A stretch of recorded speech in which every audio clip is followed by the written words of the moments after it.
We are here to bring a new type of news show. New insights, new styles, and new topics every day. We are News Generation. Bringing news just for you. It's Tuesday, June 18th here in Seoul. I'm Song Yujin, and this is News Generation. Today, we're joined by Choi-ji. Good morning. Happy Tuesday, and Walter Lee. Lovely to be here. Lovely to have you. Now, both are here to speak on behalf of those in their 20s and 30s. Now, as usual, we're going to start with our news feed, which covers different hashtags and news items that have been trending online over the past 24 hours. The British Geological Survey, the United Kingdom's National Earthquake Monitoring Agency, has found that American singer-songwriter Taylor Swift's 3D concert in Edinburgh, Scotland, held 2 weeks ago, triggered earthquake readings up to 4 miles from the show's venue, Murrayfield Stadium. According to the BGS, the seismic activity was mainly generated by fans dancing to the music, though it added that the vibrations were unlikely to have been felt by anyone other than those in the immediate vicinity. The 3 concerts were attended by more than 220,000 spectators in total. Now, moving on, meanwhile in Australia, China's second-in-command Premier Li Qiang offered to send 2 new pandas during a visit to the Adelaide Zoo on Sunday. The 2 will replace the zoo's current pandas, Wang Wang and Fumi, who have been living there since 2009. These pandas, the only ones in the southern hemisphere, are set to return to China this November. Li is on a 4-day trip to Australia until Tuesday, making him the first Chinese premier to visit the country in 7 years, which experts view as an improvement in relations between Beijing and Canberra. Moving on, ending off in Paris, where a little more than a month remains until the 2024 Olympics. There has been a rise in videos uploaded on social media platforms like TikTok by Paris residents, warning visitors that the city may not deliver its best during the Games. In the videos, many residents expressed discontent over the city, asking students to give up their housing for workers during the Olympics, as well as frustration around transportation, as fares for the Paris metro will almost double during the Games. Concerns also include terrorism, overcrowding, tourist scams, and hotel price hikes. So here in the studio, I want to ask you guys, do you have plans to visit Paris during the Olympic Games? And as a country that has hosted the Olympics, the Winter Olympics in 2018, did you also feel or experience similar discomforts or inconveniences when Korea held the Pyeongchang Olympics in 2018? It's 2 very long questions. So let me get to question number 1. No, I don't plan to go to Paris, so I would like to. Though yes, there is a lot of controversy surrounding the whole Paris situation where it's not going to be as clean as they want. I know that Seine River is actually a big topic of discussion, whether they can get it clean enough in time to go swimming during the opening ceremony. However, we're not sure. Now, for your second question, I was actually basically a homebody when the Winter Olympics was happening here in South Korea, so I didn't really go out and see too many things. When I went to work, there were obviously a lot of tourists, a lot of athletes getting around, but it wasn't an inconvenience, I would say. I think that South Korea did a very good job in showing the best of what we have here for the athletes and also the people who are visiting. So I didn't hear of any scams or any, price hikes. There might have been price hikes, so I didn't need to go. But I think South Korea did a very good job when the Winter Olympics was here. Right. Now, I want to ask you, what are your thoughts on this, G? First of all, do you plan to visit the city during the Olympic Games? Well, I wish I could because I really like Paris. I've been there twice. Yeah, me too. Yeah, it's a nice city. Although there are mixed opinions regarding the city, but I personally really like it. But unfortunately, I don't plan to visit Paris for the Olympic Games. I was hoping to go if I got accepted for this work position, but I didn't get it, unfortunately. But during the Pyeongchang Winter Olympics back in 2018, I didn't experience any of the struggles that the Paris locals are expressing right now. And I think this was probably because I was a visitor myself, because I was working for this broadcasting company. Right. Yeah, and I was staying in the media village. So I was a visitor myself to the region, so I didn't feel the same kind of level of impact. And I, in fact, enjoyed the vibrant atmosphere of the region with all of the international visitors and spectators. And so I didn't really feel the concerns that the residents in Paris are expressing right now. Now, maybe it's because it may be different if you actually live in the area where the games take place, and maybe because the Summer Olympics are known to be usually bigger in scale than the Winter Olympics, but hope everything goes well until the Paris Olympics kicks off in the city in July 26th. And that was our news feed for this Tuesday. So now we're going to move on to our main discussion topic of the day. I remember that last week we explored skinny obesity here on NewsGen, its health risks, and the importance of eating healthily and exercising to be our best selves. Now, recognizing this importance, it appears that more millennials and Gen Z these days are prioritizing healthy eating. So let's take a look at the screen to find out more. Data from one global health and wellness app shows that millennials and Gen Z are willing to spend more on healthy food. The report reveals that the younger generations are willing to sacrifice spending on fashion, tech, and streaming services to prioritize healthier eating. They cite healthy eating as an affordable and accessible source of pleasure that offers long-term benefits, such as reducing future healthcare costs. What are some healthy meal plans millennials and Gen Z are opting for, and what are their health benefits? Right, so today we're going to talk about how much our generation is interested and passionate about eating healthy. So I want to ask our panelists here in the studio first off, what did you have for dinner yesterday? What did I have for dinner yesterday? I ate a sweet potato sounds because kind of I'm healthy. so healthy. And as healthy as that sounds, it isn't until I tell you what I ate before the sweet potato, which was 4 ice creams. 4 ice creams? Yes, for lunch yesterday because I don't know why. I just was in an ice cream sort of mood. So I at least had one healthy food. That counts, right? Like maybe. I guess. But it's better than having 5 ice creams. But yes, Okay. a sweet potato. Right, so Walter had 1 sweet potato and 4 ice creams. Now to Chi, what did you have for dinner? Please don't disappoint me. I won't. Very different from Walter. As a health-conscious millennial, I had a nutritious dinner. I ate a mix of rice, including brown rice, oats, lentils, and sticky rice, along with soybean soup with vegetables, crab, and like. Did you cook them all? I did. And I had some chicken breast, Wow. kimchi. Well, I didn't make the kimchi and seaweed, but I had all those. And the other day, I actually had some healthy protein. Do you know croaker? We call it chogi. Oh, I in know. English. Yeah. And I had some fish, white fish as well. Great. So expanding on what Chi just told us about her healthy dinner, we're going to actually explore this new healthy meal plan that's gaining popularity among millennials and Gen Z in Korea. It's called 저속노화 in Korean, which means slow aging diet in English.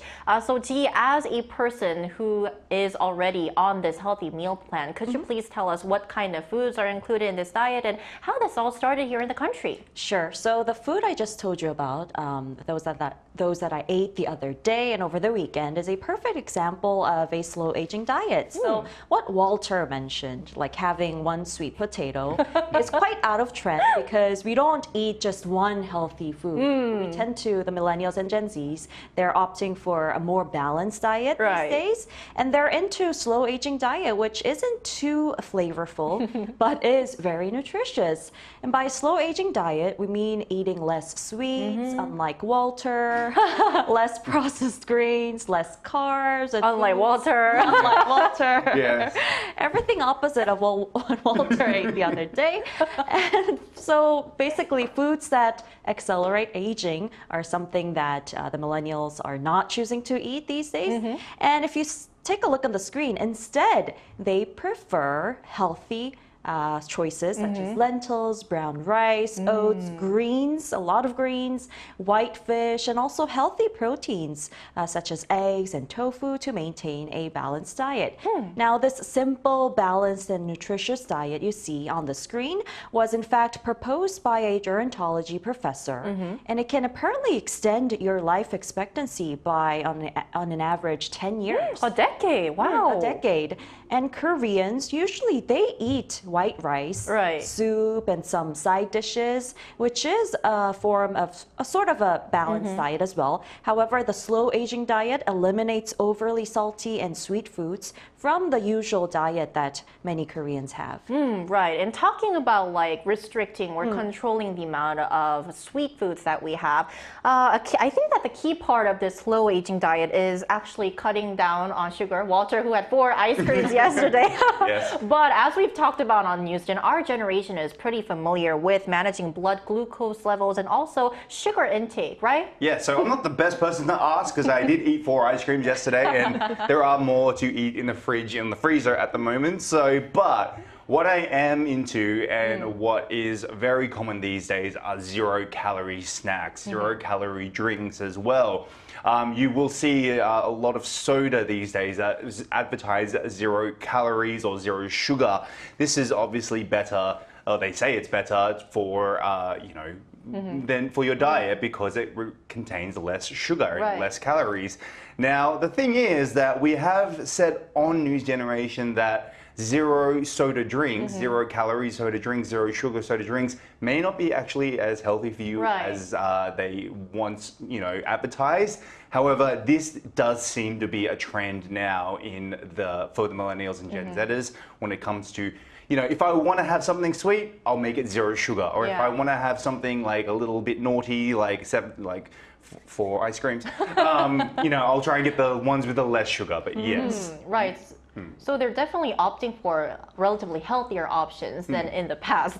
So we're talking about this healthy pleasure, healthy eating trend among millennials and Gen Z. So now let's hear from an expert about how effective this slow aging meal plan, which we are talking about, is. So we'll be right back after the break.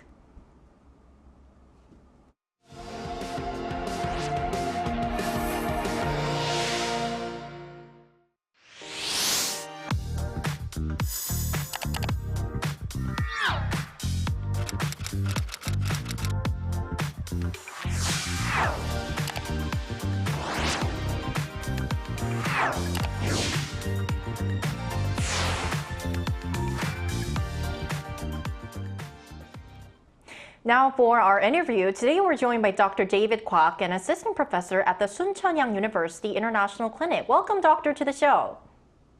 Good morning. Thanks for having me. Great to have you. So our first question for you is, we've been talking about the slow aging diet, which is made up of beans, tofu, and also fish. So I want to ask you, how do these ingredients actually benefit our health, and taking a step further, help slow down aging? Well, so there are multiples of theories that back up healthy eating in regards to eating what's called the slow aging diet. And one of them are concerned with an enzyme called mTOR. And I don't want to get too much of a specifics into that. But basically, the proteins that you just listed for me belong to a group where it is, relatively speaking, less likely to activate this enzyme called mTOR. And what's interesting about this particular enzyme is that it has a crucial role in metabolism and growth of cell. So basically, in layman's term, it has to do with aging. So basically, the proteins provided from these natural sources, such as tofu or vegetable proteins or more lean proteins, tend to less activate the aging process as opposed to being activated from animal proteins.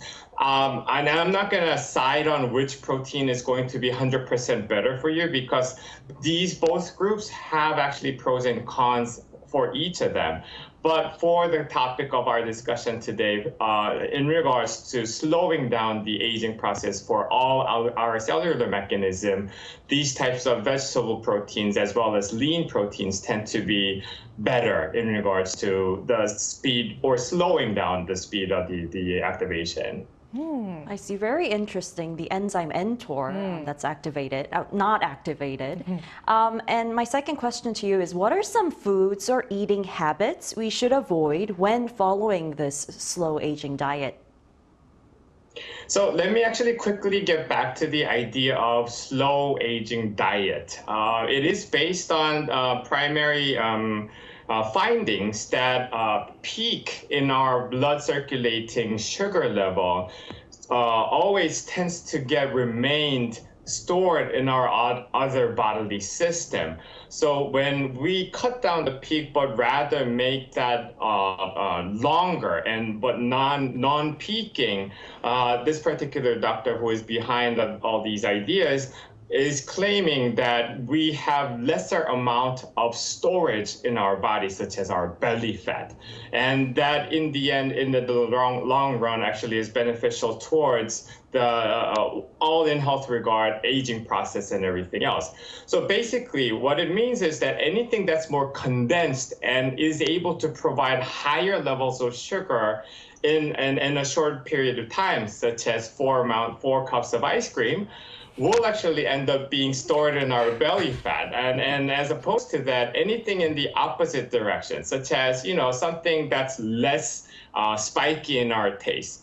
So something less sugary, I'm sorry to say, but something that feels rather less tasteful, but feels more deep as being from natural resources would actually not spike up the sugar, but rather give us the generalized low elevated blood sugar level. So it's better to always go in the direction where it's less processed, less condensed in food sources, so anything that's more natural. But on the other hand, something that's more manufactured, something that's more condensed, such as in the case of ice cream or candies, will be less beneficial.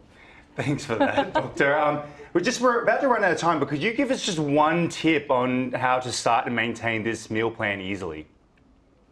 Right. So I am beginning to think about actual feasibility of this whole slow aging diet issue. It is very hard even for myself to actually get into action to suddenly, decide, change out all my meal plans. So I think the best way to approach this is that by being in a group, and also having easy access to medicine who can always either nag you or to give you advice, the rightful advice on this issue. So, make visitations to medical services more regular, and also be surrounded by people who share the same interest in you, being conscious of these health statuses.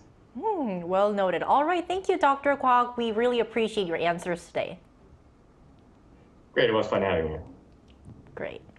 Now, it's actually really fascinating that the younger generation is into healthy eating these days, because we're actually the ones who started this craze or trend towards extremely spicy and salty food. So what do you think has caused this change? Well, like you mentioned, we were actually over maratang soup, and we were crazy over maratang soup and tanghuru, the sweet sugar-coated fruits. But then that trend is fading. At one point, it was so popular that there was even a song related to it. You know that, right? Right. Tang, tang. I forgot. Something.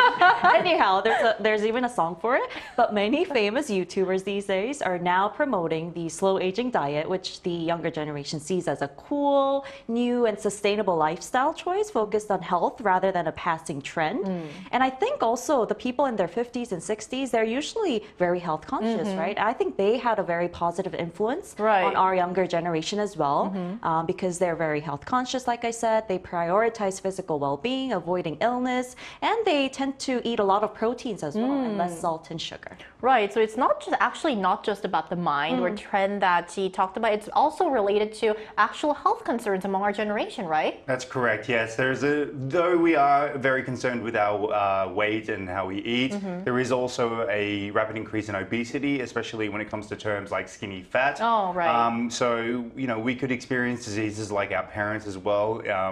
10 or 20 years earlier than our parents' generation. So that's something we need to look out for as well. Definitely. So we're talking about this healthy meal plan that's trending in our country among the young generation. Now, to find out what kind of healthy meal plans are trending among the younger generation in other parts of the world, we also asked our viewers, and here's what 3 of them had to say. So if we look at the comments, Sean Mendez says, popular health diets among millennials and Gen Zers in India include vegetarianism, veganism, Ayurvedic diet, gluten-free diet, paleo diet, keto diet, intermittent fasting, and flexitarianism. A lot. Penny says in the US, there are diet meals through the mail companies that allow you to choose your meals from a selection of options online and then shipped to you on a weekly basis. They make sure all of the options are low calorie, high in vitamins, minerals, and proteins.